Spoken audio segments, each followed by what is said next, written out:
This is the last chance, man. Is there any argument against this? Has anybody tried to debate this? Has anybody tried to say that this is nonsense, this is a conspiracy? Has anybody made any sort of a rational argument? The left actually, interestingly, does not want to pick up much on this argument because the more attention the more you look at it, the more obviously it is true. Because you just say like, well, are the numbers correct? Are there really this many illegals that have been imported into swing states? Yes. They haven't just walked across the border. They've been flown in airplanes. Yeah.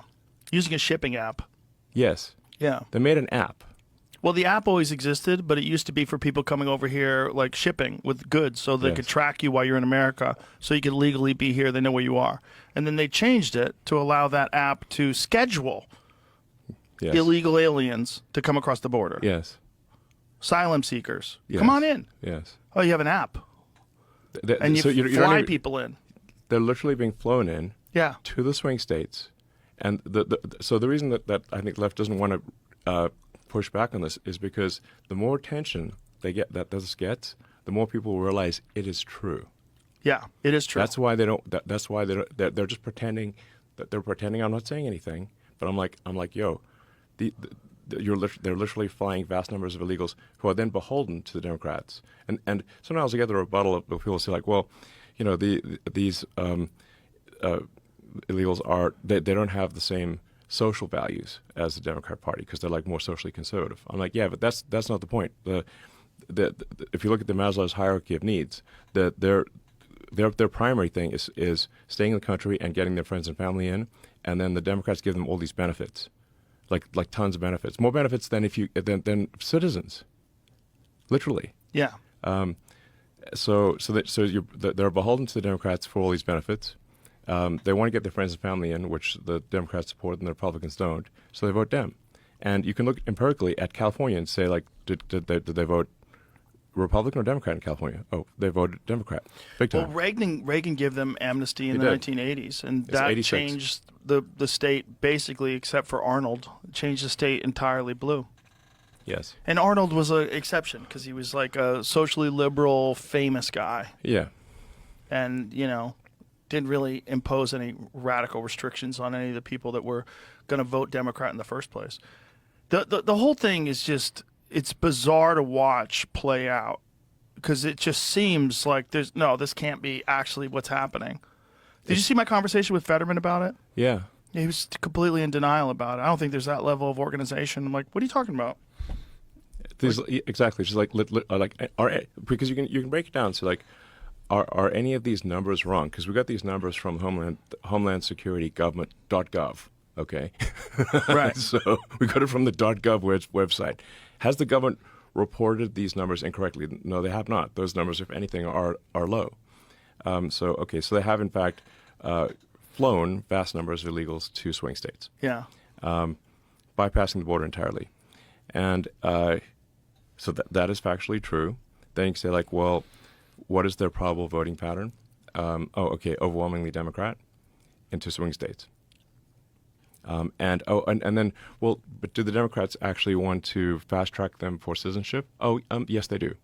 You can see Chuck Schumer on TV saying at a rally this year was saying he wants to fast track and make all 11 million or however many, I believe his quote was, citizens as soon as possible.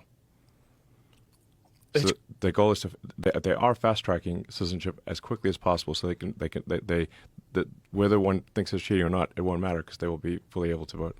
And for people on the left, this is actually happening. I invite people to rebut this and show me where I am wrong. Please do so. No, they can't. They can't. They can't because it's true.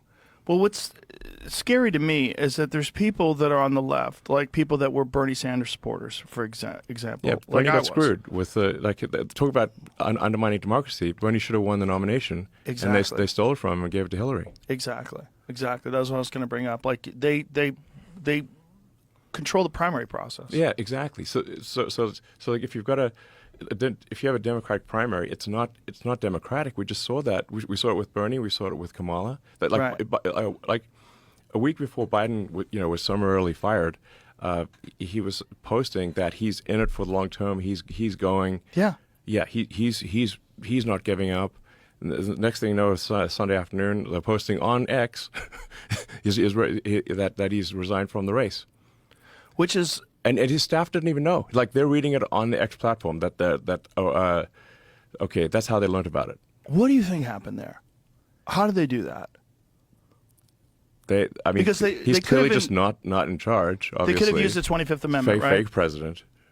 But they would have to admit that there was a certain period of time where they knew that he was mentally compromised. Yes. And so they made this decision to not do that.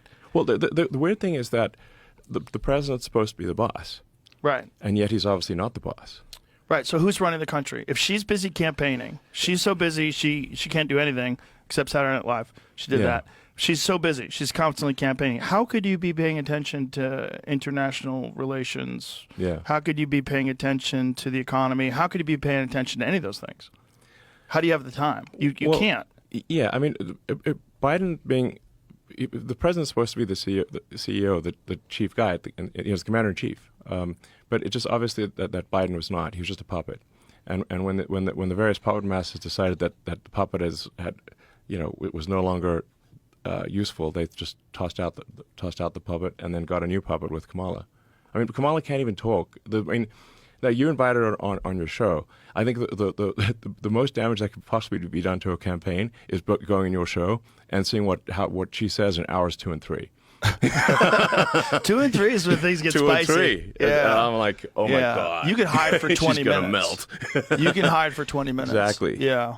I mean, you can just regurgitate talking points for, half an hour, maybe an hour, just where she's just saying like non sequiturs, but eventually she just runs out of non sequiturs. Well, they wanted to limit it to an hour. Exactly. That's why. But I was thinking of doing it initially before Trump came here. First of all, when they found out that there was a rumor, I never announced that Trump was coming. What I was going to do is just release it. The way I like to do things, I don't like to tell anybody who's coming on. It'll get big no matter what. If Trump was on, it would have been huge. I'm like, just put it out there. People go crazy. Yeah. But he apparently, or someone from his organization, some loose lips, and then it got out. And so she contacted my management company, and her organization, her campaign contacted us and said, would Joe have her on? I said yes. And they said she wants you to fly to where she is, and she's only willing to do 45 minutes. Only 40. I mean, that's. And I was like, oh, no. So I thought about doing it. I'm like, maybe I can get a sense. Maybe I could convince her. Maybe I could coax her into doing more time. I just wanted to talk to her. Yes. Well, I don't give a fuck what we talk about. We talk about recipes. I don't give a shit. Exactly. Just talk to me. The things like you just can't like you can't just output bullshit non sequiturs for 3 hours. Right. But for 45 minutes you could do. I thought maybe for 45 minutes I could get something out of it.